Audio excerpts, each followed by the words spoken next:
Okay, let's start recording. We're going to learn today about what a GCF is and why it's important to factoring. And what I'm going to do is, instead of writing my name here, I'm going to write what the objective is for today. Our objective by the end of this lesson is going to be able to factor out a GCF from any expression. So we need to figure out, first of all, what is a GCF and why do we need it? So what if our trinomial is 10x squared plus 60x plus 50, and we need to find the factors? Why is this a problem, and what can we do to fix the problem? Think about our lesson yesterday. If we have to make an area model out of this, I need to have 10x squared squares in it, 60 skinny x rectangle squares, and 50 unit squares. That would really be a pain to draw. So what I'm going to do is I'm going to use the GCF, which is the greatest common factor. Remember that from middle school? But now we're going to do it in a high school context for what is the GCF of an expression like this. But let's start with what you already know. If I list the factors of 27 and 36, I can figure out their greatest common factor. So for 27, I'm going to start with 1. 1 times 27. Does 2 go into 27? No. Does 3 go into 27? Yes. And then I don't have to list the opposites of these, like 9 times 3 and 27 times 1. Just listing the pairs is enough. And then for 36, again, I'm going to make an organized list. 1 times 36. Then I go up there from there. 2 times 18. Then I go up from there. 3 times 12. 4 times 9. And 6 times 6. So out of this list and this list, what is the greatest factor that they have in common? And I see a 9 here, and I see a 9 here, and nothing's bigger than that. So the greatest common factor between 27 and 36 is 9. How about 24 and 32?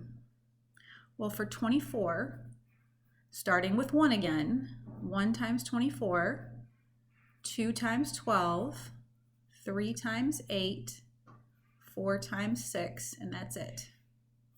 And for 32, again, start with 1. Does 2 go into 36? Yep. Does 2 go into 32? Yep, 16 times. Does 3 go into 32? No. Does 4 go into 32? Yep, 8 times, and that's it. So then I ask myself, out of these two lists, what is the greatest common factor between 24 and 32? It's 8. And between 10, 60, and 50? Well, 1 times 10, 2 times 5, 1 times 60, 2 times 30, but wait. Doesn't 10 go into 60 and 50? This is the greatest factor of 10, and doesn't this go into 60 and 50? It does. So I know that 10 is the greatest common factor between all of these, because this would have been 10 times 6, and this would have been 10 times 5. That is the greatest common factor between all of them, so that's 10. So when you factor out the GCF, what happens? Well, let's look. Let's try some examples first, and then we'll talk about what happens. Now we're going to move it up into something with variables. But I'm really only looking at these 3 numbers. And I think about what number divides evenly into 24 and -6 and 3. And when I think about this 3, that's 3 times 1. I only have 2 choices. So 3 is my greatest common factor. And if my GCF is 3, then I'm going to divide each one of these terms by 3. 24p squared divided by 3 is 8p squared. And -6p divided by 3 is -2p. And 3 divided by 3 is 1.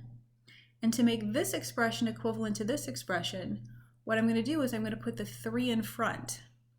Because basically what I've done is instead of distributing this 3 to each one of these factors, I've divided it out of each one of those factors.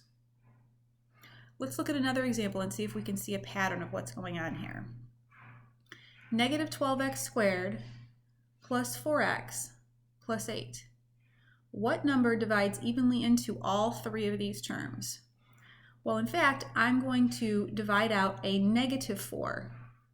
Because in factoring, what we want to have happen is we want the coefficient in front of the squared term to be positive. And if it's not, we need to make it positive. We'll talk more about that and why you need that in a little while. So negative 12x squared divided by negative 4. I've divided out the negative 4, and that leaves me with 3x squared. 4x divided by negative 4 is negative x. A positive divided by a negative is a negative. And positive 8 divided by negative 4 is negative 2.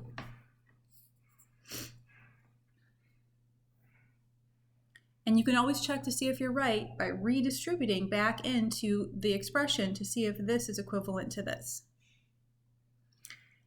Any negative sign here? Nope. So my GCF in this case is going to be positive. What number divides evenly into 6 and 21? What's the greatest number that divides evenly into 6 and 21?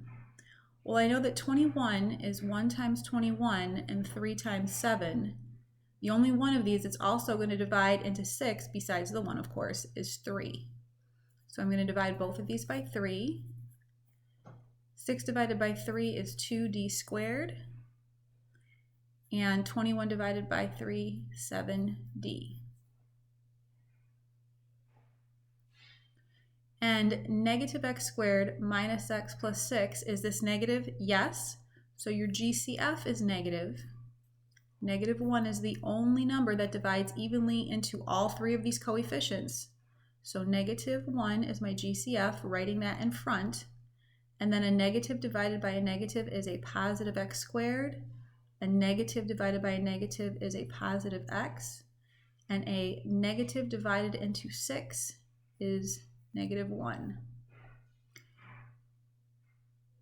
So really, what's going on? What is happening? When you factor out a GCF, you are doing sort of like reverse distribution, is how I think of it. Of the greatest common factor of each coefficient.